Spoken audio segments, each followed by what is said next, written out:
All right, welcome again to one of our human synergistics discussions on the topic of organizational culture, and today focusing on 5 things to know before measuring your company's culture. So happy to talk on this topic. It's sort of a little different than what we've usually been talking about. Usually we're talking about our actual instruments themselves, the models that we use to measure organizational culture, the framework that fits into, the actual instruments that we use. But today we'll be talking about something else, something we need to think about in terms of before we get into measuring organizational culture, what are 5 things that we need to know? These are also questions I get very, very frequently, both from clients and user organizations, as well as people in our accredited network. So good things to be thinking about as members of organizations. Again, if you're considering addressing organizational culture, and also for our accredited network who use these tools, good things to think through really before we get to the project point with our clients. So the first point, of course, is why are we doing this? Why are we measuring culture? I think it's extremely important to be very clear as possible in terms of the reasons by which we are measuring the organization's culture. In my experience, this typically breaks into a few categories. By and large, the primary purpose that this is being done is to understand not only what the organization's culture is, but how it is influencing the performance and well-being of our people, what we can learn from that, and how we can create a more high-performing workplace in which people experience higher levels of engagement, motivation, psychological safety, and so on. So that sort of development and improvement of well-being and performance is typically the primary focus, and of course, absolutely a reason by which these tools were developed and are used. Another reason that is positive in terms of why we would use these instruments is to move the organization towards the kind of culture and leadership that we ourselves describe should be taking place. So this is with reference to things like values and purpose of the organization. Where are we right now? What is currently happening and playing out?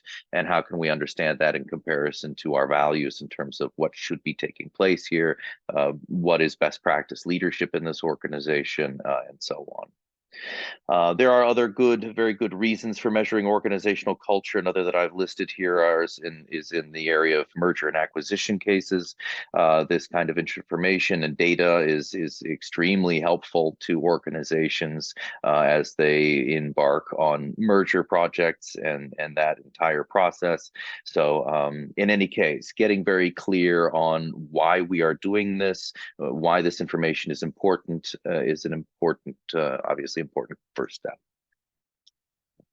The second question I think has to do with, well, who's taking part in this? So there are a couple of ways to answer this question. Firstly, in terms of the scope of the participation, if we're going to do a project of culture, is this something that everyone takes part in? Is this something that we start with a leadership team and see how that works? How and who is going to be sort of taking part in this assessment? So again, the first question is sort of the scope of the participation. There are very good reasons, and happy to talk further or with, of course, help anyone connect with an accredited practitioner who can help to explain, but typically the broader the information we can get, the better. So we're trying to measure these patterns and culture across organizations. But having said that, there are cases and situations in which measuring parts of the organization make sense. Oftentimes we're doing this in terms of things like pilot projects where we're doing an initial measurement of the culture, perhaps playing out in leadership levels before cascading and broadening that scope to the rest of the organization. So in any case, there's a thought to be had around as we move toward measuring our culture, what's the first step in terms of who takes part in this? What area of the organization are we going to have a look at, basically?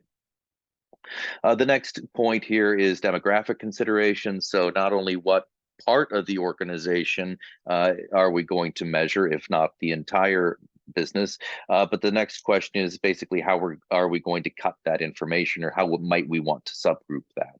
So this is a question I always like to help clients think through as they work to build their projects. The point being that, of course, we can subgroup this data, and there are some very good reasons and methods to look at subgroups across things like hierarchical levels, functional areas, subunits, and so on. So asking the question of who's taking part, not only kind of, again, what part of the business we're looking at, but how we might want to sort of subgroup that is helpful questions to answer early on. The next question, question 3, is really around sort of the tools that we're using, as well as how we're going to measure our improvement in terms of the reasons why. So these points refer a little bit back to our first questions of why are we doing this, because what instruments we actually use depends significantly based on what we're trying to answer. So, for example, if the client is trying to answer how different is our current culture from our values, then we would be applying the OCI current versus ideal. If the question is how is our current culture affecting the engagement and customer focus of our employees, then OCI would be the instrument that would be necessary for that immediate project. If the question is how does leadership and goal setting in our organization influence and shape our culture, then we would be using OCI and OEI. So these are questions and things that it helps to have accreditation from Human Synergistics to answer. But in any case, there is a step in which we need to make a decision around which instruments are we going to use in order to capture the information that we need for this organization and for their future development. The second sort of subcategory here is custom outcomes. So again, based on why we are doing this, whether it's to promote engagement or collaboration, diversity and inclusion, safety, you name it, not only do we need to be very clear on what that is in the first step, but here we need to make sure that we're asking the right questions and measuring that, not only initially in the organization, but in the future as we coach and develop, so that we can demonstrate improvement on those key criteria that our clients are focused on. Okay, that brings us to when should we measure organizational culture? This is a very common question. They sort of broke this down into 2 points. One, in terms of the timing of the project itself, which is usually the most frequent question. The other in terms of the timeline of the project, meaning the use of Human Synergistics tools to gather this data and information and generate and deliver the reports. In terms of the first question, when should we measure culture? With very few exceptions, my answer tends to be as soon as possible. And honestly, for the reason that the sooner we can get this information and understand it and learn from it, the sooner we can benefit from it and act upon it in a positive way. I think that is extremely important, and especially important in the cases of merger and acquisitions, where it's much more helpful to have information around things like how disparate the current cultures of the organizations are, how great those differences are, where they play out, and the likely consequences of them, so that we can even develop those organizations pre-merger so that they're able to work more cohesively together. I have done a webinar and video and a paper on the topics of merger and acquisition best practices, so happy to share that as well. But in any case, for a variety of reasons, good information is good to get. The sooner the better. Many organizations will argue, many organizations might also make the point that, well, we're changing right now. Maybe it's not the best time to measure organizational culture because we're doing a restructuring. Things are under all kinds of change. We have a new leader, whatever the case may be. The fact of the matter is, firstly, I think that change is pretty much the status quo for organizations today and moving forward. So waiting until there's a calm moment when we can, it sort of doesn't make logistical sense. Secondarily, I actually think there's a benefit to measuring and addressing these things during periods of change. Part of what we're going to learn from the data and reports from Human Synergistics tools is not only where we are and where we want to go, but the kinds of things we need to do in order to get there, and that means doing things differently.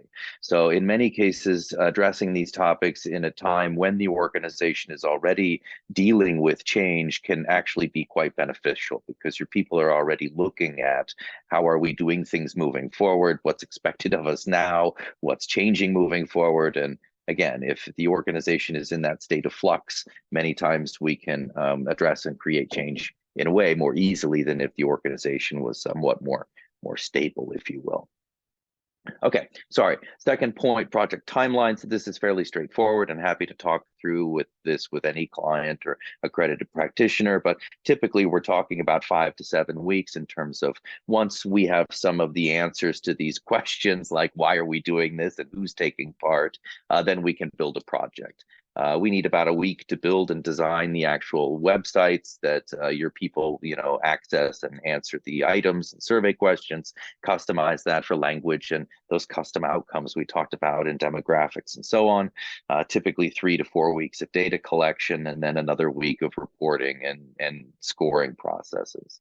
So in any case, that is typically the kind of timeline that we're looking at. So finding a place that could fit into your business and the project, hopefully as early on in any kind of development initiative as possible, is a good thing. Okay. And the final point I like to hear clients thinking through, and this is probably the one I find that is most often overlooked, is the question of before we measure our culture, what would happen next? Meaning, even before we're using the instruments and obtaining the reports and getting all of that great information, we should be thinking about not only why are we going to get this information, which was question number one, but the next is, or this question is, what are we going to do with it? And that has a few subcategories. One has to do with how we're going to actually utilize this information. How can we incorporate it into other initiatives that we're already doing? Development, leadership development, high potential leadership training, whatever those initiatives may be that are even ongoing in our business. How can we incorporate this information into those sorts of practices? Who do we debrief this information to? Is this something we debrief to our leaders and HR and OD departments? Is that something that we share with all management? Do we share this with all staff?